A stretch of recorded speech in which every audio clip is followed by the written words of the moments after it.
Real quick, remember to check out my movie channel. The link is in the description below. You can see, I have videos on Saltburn, Priscilla, David Fincher's The Killer, Killers of the Flower Moon, the Barbenheimer stuff, Beau is Afraid, a lot of good stuff. Check that out. Again, link is in the description. But anyway, back to your regularly scheduled programming.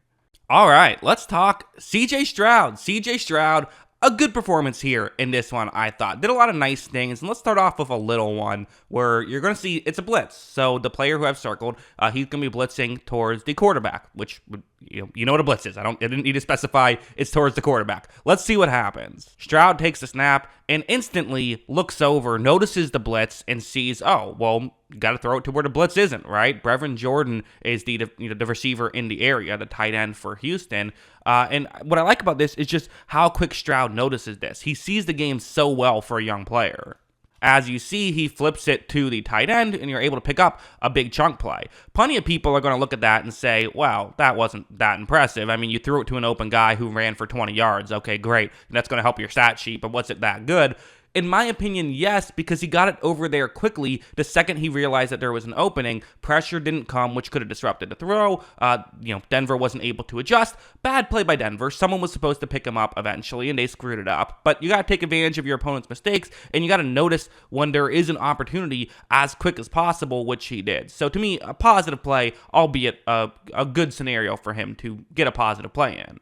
And something like this is another thing where I think one thing that's so underrated with a young quarterback's development is get them players to throw the football to. Get good receivers out there. That can really help, it helps any quarterback, helps veteran quarterbacks, but it especially can help a young quarterback just, learn the game better and learn that if you do run the offense the right way and put the ball in the right spot, you'll get rewarded. When you're in a bad situation and basically nothing's working, well, then it's hard for you to learn. CJ Stroud, it's easy for him to learn because of how often guys are open. This play, the way it works is, so it's going to be the safeties you want to pay attention to. There's two safeties deep. It's quarters coverage. You have a receiver running a deep route and another receiver going more over the middle. Okay, well, look at the safeties and see what happens. Stroud takes the snap. He runs the play action, and it's that safety in particular that you want to look at. The other safety is not as important on this play. You see that he's shading over the middle. He's paying attention to that over the middle route, meaning that on the other side of the field, it's a one-on-one matchup, and the corner kind of feels like he has a little bit of help, so might not be as desperate to make sure he doesn't get burned deep down the field. So for Stroud, again, it's reading the field. It's understanding where the players are and knowing where to put the football. As you see, he throws it to the go route. It's going to be Nico Collins, who's the one who gets wide open, and you're able to pick up a big chunk play on that one. Nico Collins had quite the day, 191 yards on the day. But having guys who can get open is crucial, but you also have to have the quarterback who can read the offense and know, okay, Nico Collins is in a good position, and then, because you threw it to a good receiver who was in a good position, he was rewarded with a big completion there. Going over here, I don't want to say it was a perfect day. In fact, this was just kind of a weird play. So first, set up the situation. 36 seconds left. Houston trying to drive down and score points at the end of the half. It's a 2nd down and 5 scenario. You're going to see Stroud takes the snap. He's going to, do a good job of navigating the pocket. Does a very good job of, that kind of thing. Sees an open receiver. I mean, this is, in some ways, a great scenario. You got someone wide open here. Should be able to get in field goal range, maybe even a touchdown on this play.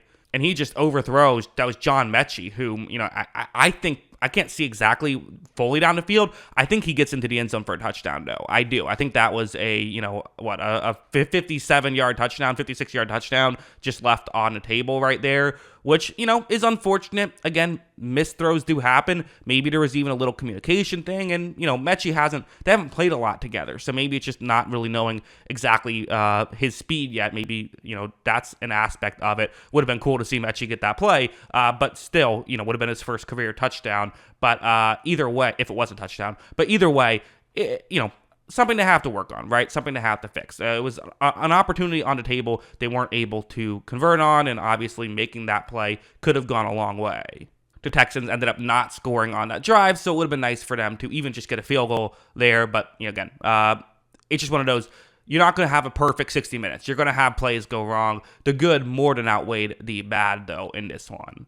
heading over here. So this is going to be another interesting situation. It's man coverage. It's Nico Collins again. I mean, Nico Collins, really, I feel like Houston has a couple of the most underrated players in football right now. Nico Collins has 991 yards. He's 9 yards away from 1,000. Would have been great if he got 9 more in that game. Could have had 10 catches for 200 yards and gotten over 1,000 yards on the season. Unfortunately, that didn't quite happen. But he's been great for them, and this is going to be a true number one wide receiver type play. I mean, it's a one-on-one matchup on 3rd and 11. I mean, this is, when you talk about wanting a number one wide receiver, you want a guy who can win in this situation, this exact situation. As you see, Stroud is going to take the snap. He's going to eventually look towards, he runs upfield, actually has to throw off balance a little bit, eventually gets the ball over to Nico Collins, and you see the separation that Collins has pulled off right here. I mean, he's wide open at this point. Stroud hits Collins perfectly. Collins is able to pick up some extra yards after the catch.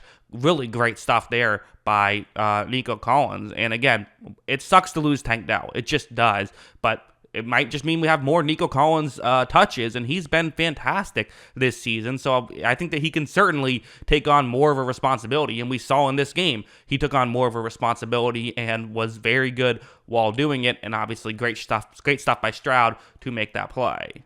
This next play was almost incredible. It actually ended up getting called back, but I still want to talk about it because it's a great throw from Stroud, where it's going to be Noah Brown running about, in zone coverage, trying to get towards the sideline. That's what he's going to do here. Okay, we've seen these before. Well, let's see, how well is it defended? How well does it get open? What happens? Stroud takes the snap again, 3rd down and 10. So you're not going to get something wide open, but he's going to take this chance, and it's not wide open. I mean, this is going to be a difficult throw to try and hit Brown while hopefully giving him a chance to stay in bounds. As you see, initially ruled a catch. Great effort by Brown. Really good throw. Catchable ball. Just wasn't quite complete. But, these are the kind of things that we're just seeing from Stroud. It's him putting the ball down the field in positions to potentially succeed. And that's what I like to see about Stroud.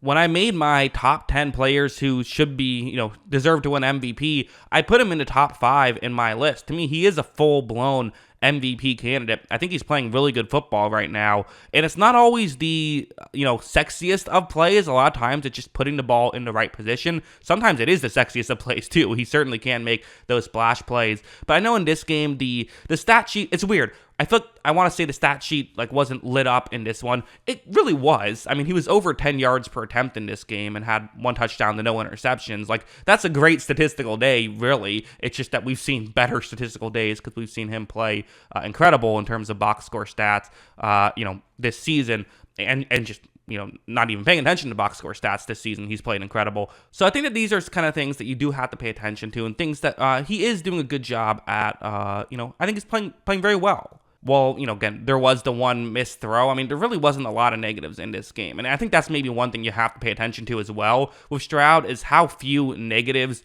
there has been with him. The fact that he gets these positive plays, and he so consistently gets these positive plays, right? I feel like I can make 5 to 10 positive plays every film study I make of wow, look at this really good play. Look at this really good play. And you might only have 1 or 2, yeah, he could have done that better. That's incredible, and I think that's definitely part of what's setting him apart from the rest of the league right now is how consistently he makes those good plays and how rarely he makes those bad plays. So yeah, for Houston, they definitely have to be pretty thrilled with how this is going and with this victory against Denver. I think they make the playoffs. I do. I think they're going to get in, but and it's entirely because of how well Stroud's playing. I mean, they're not a playoff team without Stroud. Him playing this well has been incredible. So yeah, those are my thoughts. What are yours? Let me know in the comments below. Always love hearing from you, and of course, as always, thanks for watching.